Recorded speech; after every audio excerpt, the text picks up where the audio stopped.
When I was young, my family lived overseas. I lived in Indonesia for a few years, and my mother, she didn't have the money to send me where all the American kids went to school.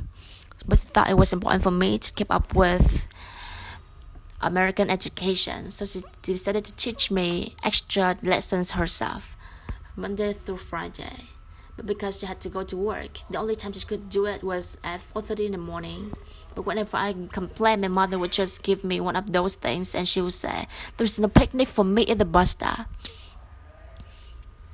So I know that some of you are still adjusting to being back at school, but I'm here today because I have something important to discuss with you.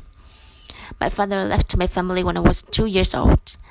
Now I was raised by a single mom who had to work, who struggled at times to pay the bills and was always able to give us the things that other kids had. There was times when I was missed having a father in my life. There was times when I was lonely and if I didn't fit in. So I was always as focused as I should have been on school. I did some things that I'm not proud of. I got more trouble than I should have. And my life could have easily taken a turn for the worst. But I was lucky. I got a lot of second chances and had the opportunity to go to college and the law school and follow my dreams. My wife, our first lady, Michelle Obama, she has a similar story. Neither her parents had gone to college, and they didn't have a lot of money. But they worked hard and she worked hard so that she could go to the best schools in this country. Some of you may not have those advantages. Maybe you don't have adults in your life who give you the support that you need. Maybe some of you in your family has lost their job and there is enough money to go around. Maybe you live in a neighborhood where you don't feel safe. I have friends who are pursuing you to do things aren't right. Maybe you could be a great writer. Maybe you're even good enough to write a book or articles in a newspaper, but you may not know it until you write the English paper, the English class paper that assigned to you. Maybe you could be an innovator, an inventor, maybe even good enough to come up with the next iPhone or the new medicine or vaccine, but you may not know it until you do your project for your science class. Maybe you could be a mayor or senator or Supreme Court justice, but you may not know that until you join student government or the debate team.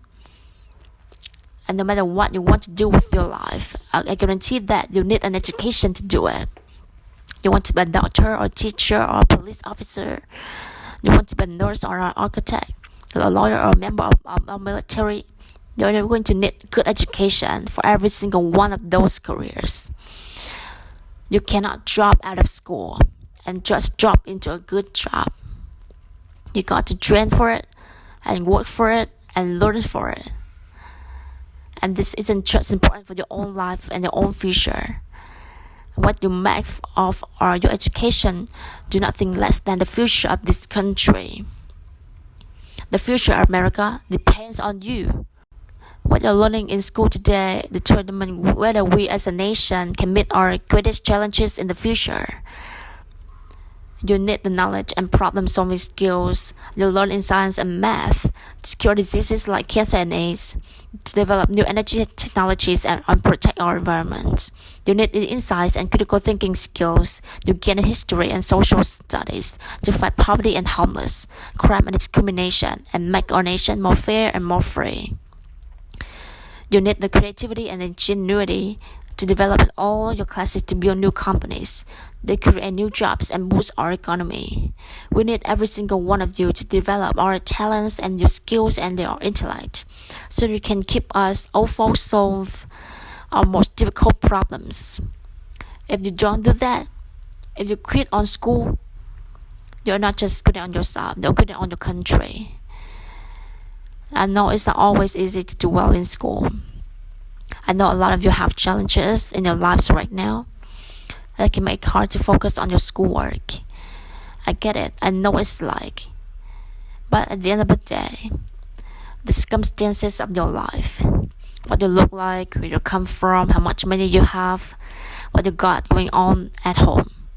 None of that is an excuse for neglecting your homework or having bad attitude in school. That's no excuse for talking back to your teacher, or cutting class, or dropping out of school. There is no excuse for not trying. Where you are right now doesn't have to determine where you end up. No one's written your destiny for you. Because here in America, you write your own destiny. You make your own future.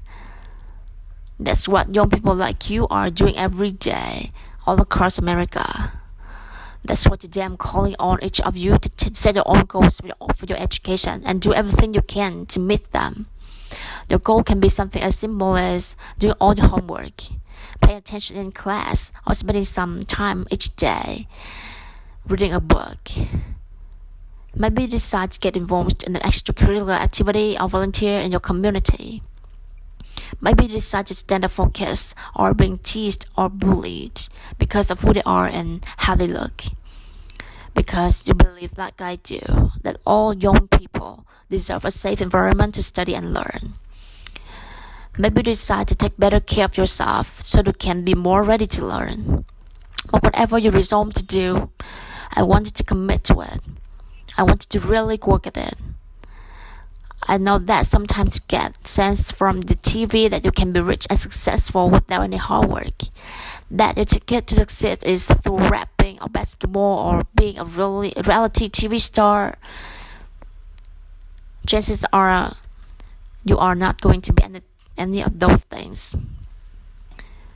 The truth is, being successful is hard. You won't love every subject that you study. You won't click with every teacher that you have. Not every homework assignment will seem completely relevant to your life, as right as this minute. And you won't necessarily succeed at everything the first time you try. That's okay. Some of the most successful people in the world are the ones who have had the most failures. J.K. Rowling, who wrote Harry Potter. Her first Harry Potter book was rejected 12 times before it was finally published. Michael Jordan, who was cut from his high school basketball team. He lost hundreds of games and missed thousands of shots during his career, but he once said, "I had failures over and over and over again in my life, and that's why I succeed." These people succeeded because they understood that you can't let your failures define you. You have to let your failures teach you. You have to let them show you what to do differently the next time. So that if you get into trouble, it doesn't mean that you are a troublemaker. It means you need to try harder to act right. If you get a bad grade, that doesn't mean that you're stupid. It means that you need to spend more time studying. No one born is being good at all things. You become good at things through hard work. You're not a varsity athlete the first time you play a new sport. You don't hit every note for the first time you sing a song. You've got to practice. The same principle applies to your schoolwork. You may not have to do a math problem a few times before you get it right. You may have to read something a few times before you understand it. You definitely have to do a few drafts of a paper before it goes enough to hand in.